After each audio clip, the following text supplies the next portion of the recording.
Depan markas kita dulu tuh termasuk jalur apa ya kita nyebutnya, jalur jalan raya yang nyaman lah buat dilalui. Jadi sering gitu. terjadi kecelakaan.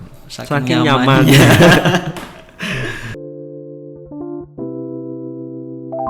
Seven Podcast. Halo sobat PMI, kembali lagi kita di Seven Podcast, ruang kreatif kita, Palang Merah Indonesia, Provinsi Kepulauan Bangka Belitung, bersama siapa ini? Barka. Dari PMI mana, Kak? Saya dari PMI Jakarta Timur. Kali ini kita kedatangan bintang tamu dari Jakarta, tepatnya di Jakarta Timur ya. Jakarta Timur. Kesibukannya sehari-hari apa? Saya sehari-hari sebagai kepala seksi PMR dan relawan. Jadi selalu ketemu dengan PMR dan relawan. Terus kemudian mungkin sama di Bangka Belitung kita lagi persiapan buat Jumbara Nasional sih. Mudah-mudahan ketemu di Lampung. Trending topiknya itu. Kayaknya sebenarnya menarik sih bahas Jumbara, cuman saya masih ada beberapa hal yang lebih menarik daripada itu. Saya lihat Kak Barka sebagai salah satu pelatih yang sudah berkeliling ya. Bisa dikatakan berkeliling dari ujung Sabang sampai Merauke kurang lebih ya. Amin ya, siap seperti itu. Pelatih pusat PMI gabung pertolongan pertama yaitu gabung PMI itu mulainya sejak kapan? Kalau dari KSR sejak mungkin ya baru lah ya 94 lah. 94 sampai dengan sekarang. Ya. 20 tahun lebih. Sudah 20 tahun, genap 20 tahun.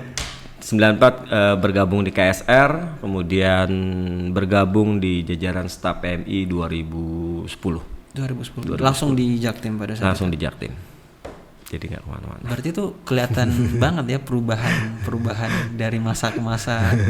Dan sedikit informasi, beliau ini salah satu juga pelatih saya. 2000 berapa tadi dah? Pas Covid ya? Pas Covid kita, sekitar 2020, awalnya 2020 pertama kali ke Bangka. Pertama kali kenal sama pelatih satu ini, dan kebetulan hari ini lagi berada di Bangka Belitung. Sudah berapa hari di sini? Saya dari hari Senin. Hari Senin kita baru di Bangka. Oke. Ya. Kebetulan karena lagi di sini kita langsung jadi ajak diculik.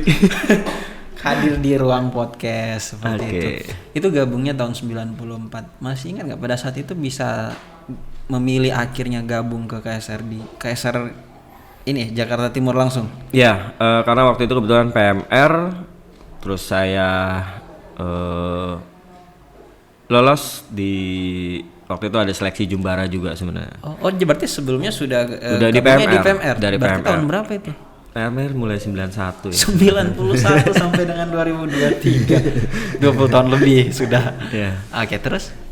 Pas gabung ada seleksi Jumbara, kemudian kita sepakat sama teman-temannya seleksi, yuk dari PMR ini kita masuk ke KSR. Ya jadi akhirnya kami melanjutkan KSR-nya di PMI Kota Jakarta Timur. Sejak kapan akhirnya memutuskan sepertinya saya harus mengabdi sepenuh hati di PMI ini?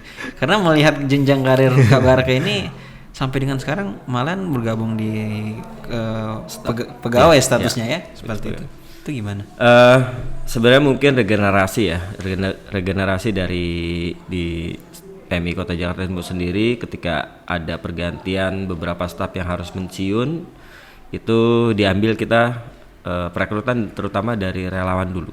Kita jadi tidak serta-merta langsung bisa bergabung, tetap melalui proses seperti seleksi ya, tes dulu gitu. Jadi dan kebetulan waktu itu saya ingat tesnya sampai sempat tesnya di luar dan yang menentukan juga. Jadi dari staf sendiri disesuaikan dengan kebutuhan yang ada. Jadi terbuka untuk relawan Jakarta Timur sih sebenarnya untuk di jajaran staf pada saat itu. Sampai saat ini pun sama. Kita perekrutannya sama. Saya penasaran sebenarnya. Satu momen penting yang menjadi momen berkesan Kak Barka selama gabung di PMI ini apa sebenarnya? Sebenarnya yang paling berkesan adalah ketika kita membantu seseorang, kemudian kayaknya mereka menghargai apa yang kita berikan, kayak senang aja bisa bantu. Itu aja sih sebenarnya. Sampai sekarang tekad itu masih bertahan? Masih ada. Sudah berapa kali penugasan? Kalau penugasan bisa dibilang nggak banyak ya. Iya. Makanya itulah kalau di staff itu penugasan kan kita pasti berbagi ya. Iya. Penugasan terakhir kemarin Cianjur, gempa di Cianjur. Iya, sempat di Cianjur ya. Kemudian beberapa evakuasi korban pesawat jatuh. Oh iya. Ini yang waktu Di Lion Pangkalan Air Bun. kemarin. Ya, jadi Sempat juga di sana sampai Sukhoi. Korbannya kan ada dari Bangka. Ya, memang dari Bangka karena tujuannya ke Bangka pada saat itu. Ya, gimana ya? Intinya ketika kita bertugas ya itulah orang-orang PMI.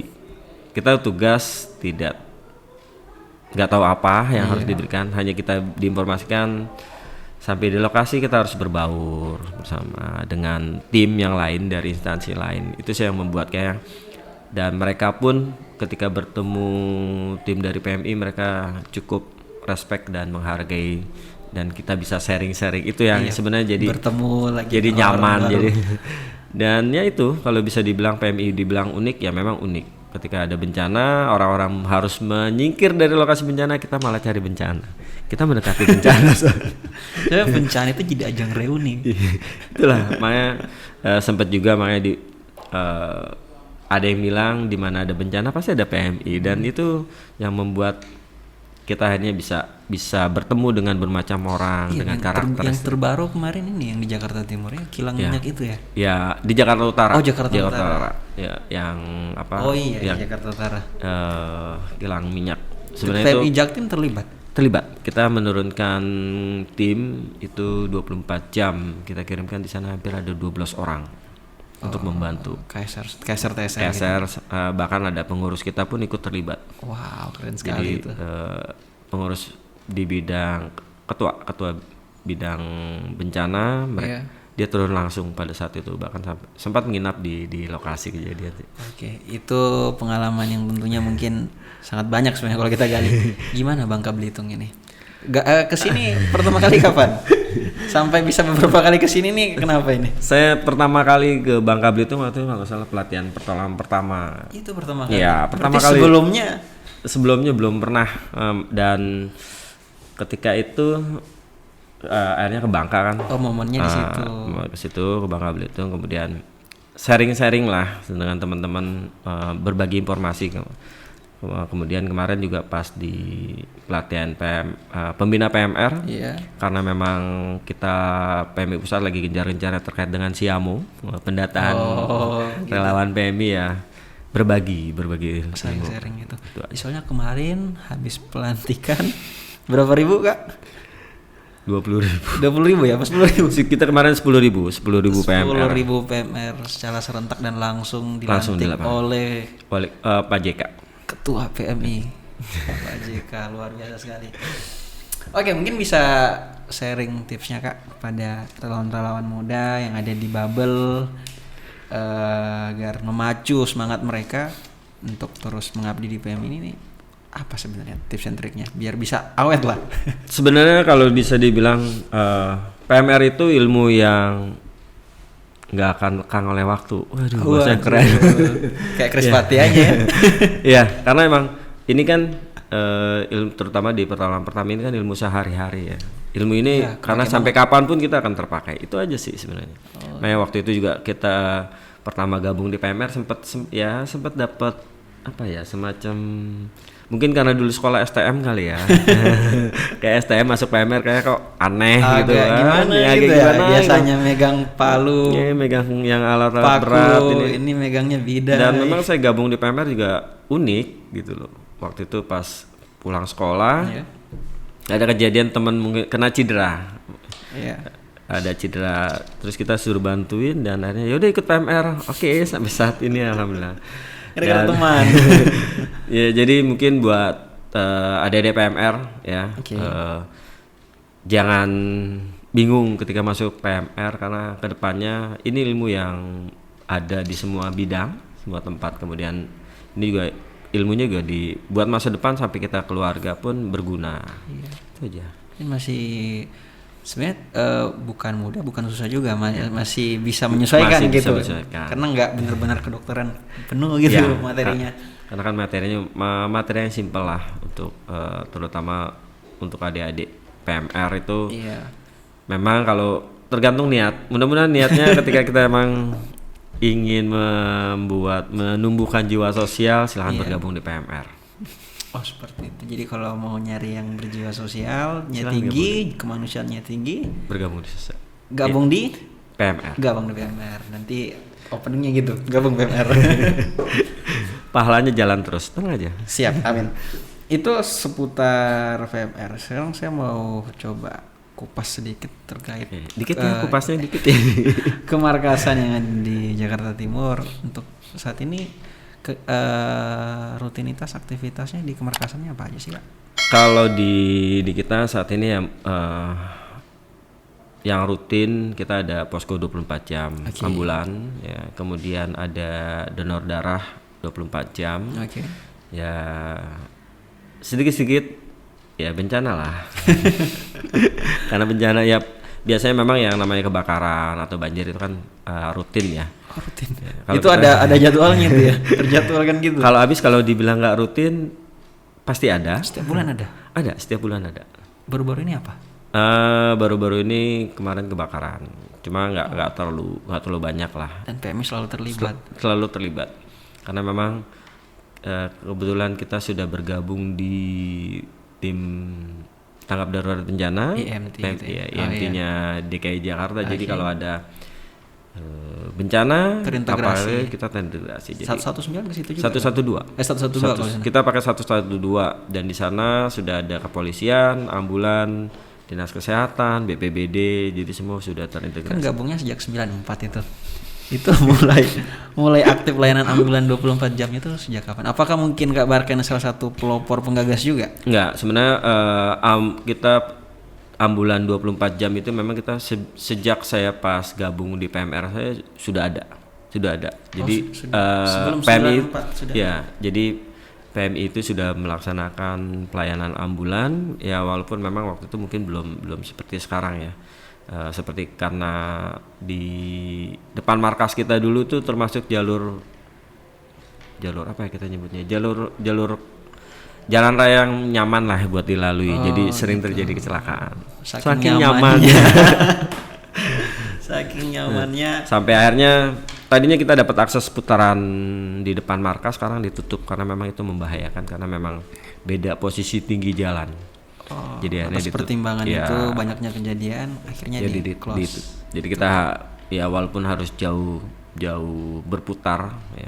Tapi memang pelayanan kita di ambulan sejak saya kenapa saya gabung itu saya kok kayaknya enak ya kegiatan mereka tuh ketika ada kecelakaan atau apa mereka. Karena di mana lagi bekerja dapat pahala lagi gitu kan. Kita bekerja yang nyaman. Iya. Karena gitu. kita jiwanya di situ nyaman dan pahala jalan, insyaallah ya seperti itu. Pelayanan ambulannya udah, terkait pengalaman story perjalanan bergabung di PMI udah. Sejak kapan jadi pelatih, Kak? Untuk pelatih sendiri saya bergabung itu 2012. Waktu itu ada pelatihan pelatih untuk tingkat nasional. Ikut bergabung alhamdulillah sampai saat ini. Sampai saat ini masih lalang buana kalau bahasanya itu ya. Masih ingat gak pertama kali melatih itu di daerah mana? Kalau melatih luar kota sih sebenarnya waktu itu masih di daerah pertama. Yang paling saya ingat rasa-rasa ini enggak? Ada. Semua itu pasti ada rasa deg-degan, kededep ya kalau kota. Iya, bangga nyebutnya kededep. Dikit-dikit belajar bahasa kededep. Saya bingung kededep apa. Mungkin awal sih di pelatihan mitra. Saya lebih sering di pelatihan mitra, kemudian setelah itu kalau dengan PMI pusat kemarin pertama kali penugasan itu saya ke daerah Parigi Motong dari Sulawesi. Sulawesi Selatan ya? Iya. Waktu Bahasa itu Tinggi Moncong bukan? Parigi Motong nama. Ya. Di daerah Parigi kebetulan di sana ada pelatihan, saya dilibatkan di sana. Itu relawannya apa mitra juga? Relawan. relawan PMI. Markas kabupaten. Iya. Dan pertama tugas dengan Kang Amot. Kang Yang pernah Amot. kesini Kang Amot. Belum nih Kang. Ini kalau nonton video ini Kang. Kang Amot kudu podcast Kang. Hati-hati diculik Kang Amot. Sama Kang Amot di sana. Gitu. Oke. Terus habis itu beberapa Saya lihat pelatihan. kemarin sempat ke daerah timur ya. Iya, terakhir kemarin ke Papua. Papua itu gimana itu Papua? Tentunya kan bahasa itu menjadi PR Iya. yang nomor 1 itu. Penyelesaiannya Kemarin- seperti apa itu? Sebenarnya alhamdulillah bahasa Indonesia masih bisa banyak yang menerima walaupun ada beberapa bahasa Pusing. daerah yang sedikit mungkin kebiasaan ya ketika dia menyebutkan oke ini bahasanya apa. Minimal ada translate. Translator gitu. Ya, sama Mas. Beberapa kali saya ke Bangka pun masih sama. Beberapa Menemukan kali saya itu ya. artinya apa nih? Artinya Masih belajar masih gitu. belajar lah sedikit-sedikit itu. Menarik sebenarnya. Karena pengalaman Bapak yang satu luar biasa sebenarnya. Tapi sampai dengan saat ini pernah ngalamin hambatan nggak dalam bertugas? Kalau hambatan sih tidak terlalu besar ya karena Atau mungkin- semua di backup oleh senior dengan teman-teman ketika kita Kalau penugasan. kita lihat di BM kan ada terkait server akses Ya. seperti itu. Pernah nggak, merasakan kayak tidak terimaan gitu dari masyarakat ketika selama penugasan di luar dari pelatihan? Kalau penugasan itu kita sering ketemukan karena memang terakhir kemarin waktu kita di Cianjur karena mungkin kebiasaan adat istiadat ya. Kebetulan waktu itu kita selain tim evakuasi juga karena kita ada dokter dan perawat. Oke. Jadi banyak korban-korban bencana itu dia nggak mau ke rumah sakit atau fasilitas kesehatan dengan alasan takut jarum. Takut jarum. Jadi itu Jadi- penanganannya. Jadi akhirnya tindak- kita sedikit sosialisasi bahwa mungkin kalau di daerah itu kan banyak begitu dia sakit ada beberapa mantri yang mungkin kalau memberikan obat suntik injeksi ya mungkin untuk lebih mempercepat Iya, kalau di luar mantri ya, prosesnya. atau Mantri kan enggak- rata-rata kan injeksi itu yang Iya. membuat akhirnya kita sosialisasikan kepada mereka bahwa obat itu tidak selamanya diinjeksi tapi ada obat juga yang diminum. Oles. Kemudian mereka kalau luka itu pasti khawatirnya adalah saya takut jarum karena pasti akan dijahit atau segala macam. Akhirnya kita sosialisasikan bahwa mana sih batasan yang harus dijahit, apa luka itu tidak harus dijahit, kapan harus dibersihkan. Akhirnya ya kita pelan-pelan kita berkunjung ke tenda-tenda pengungsi melakukan pelayanan kesehatan di tempat sih. Ini kalau udah bahas kayak gini mending bahas ini ya tips dan triks penanganan luka. Kita langsung tunjuk lagi luka kayak gini gimana Kak?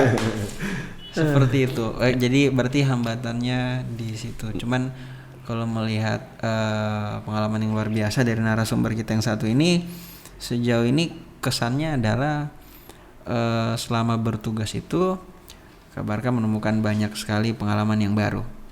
Apalagi kemarin habis dari Papua ya. Papua menemukan lagi itu pertama kalinya ke Papua. Iya, pertama kali ke Pertama Papua. kali ke Papua dan jadi PR tersendiri ketika memberikan itu.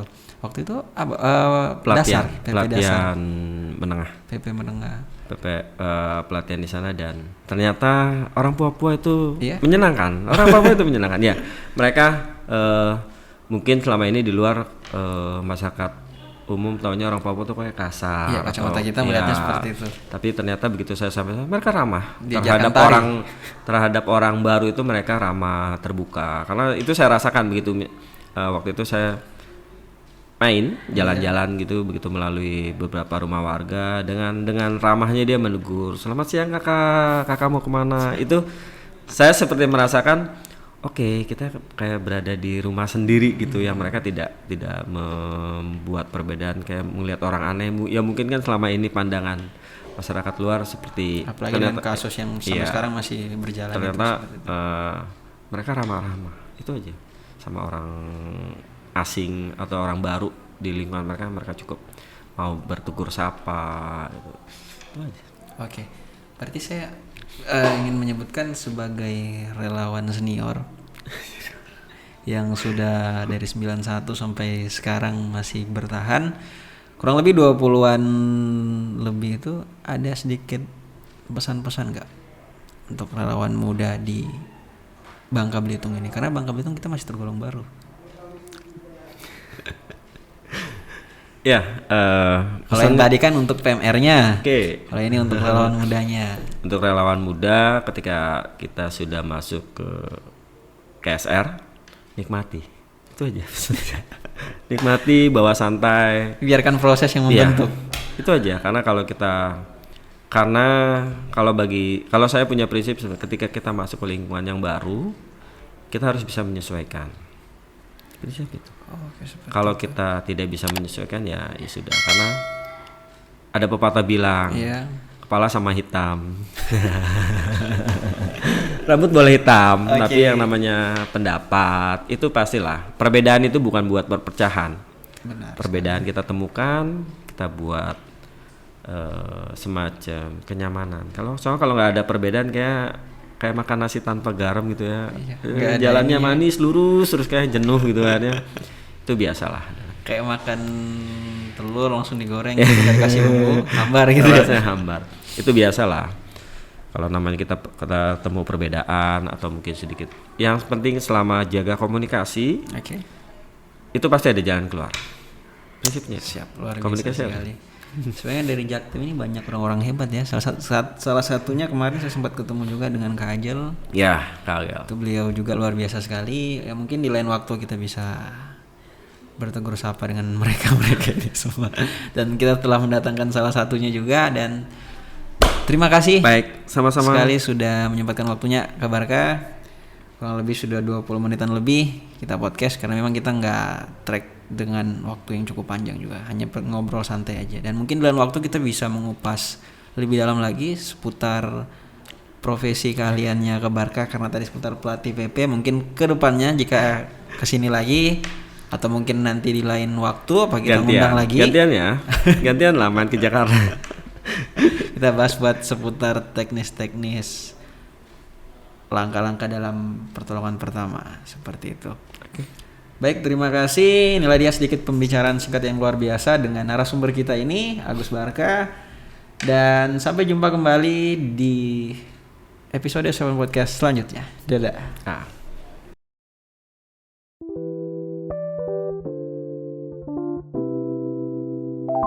Seven Podcast.